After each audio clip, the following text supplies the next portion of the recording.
ولقد يسرنا القرآن للذكر فهل من مدكر. We have made this Quran simple and clear for guidance. Who will step forward to receive its light? Dear friends, in this lesson, we will discuss a sound called palatal approximant. Palatal mean involving hard palate area in sound articulation, while approximant means a speech sound that is produced in way where the speech organs, like the tongue, lips, or palate, come close to each other but do not create friction or complete blockage of airflow.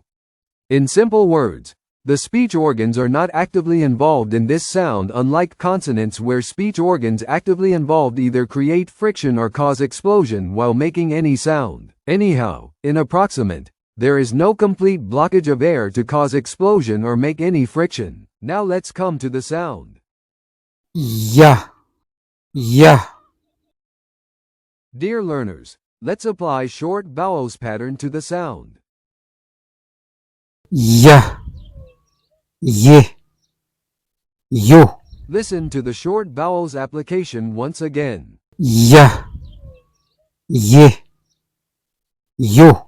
Dear listeners, now we want to apply long vowels pattern to give stress and length, showing double vowel symbols in English.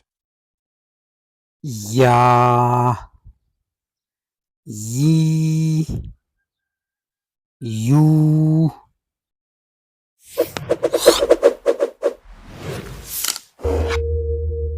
Ya is. Ya is. Yijlas. Yijlas. Yaban. Yaban.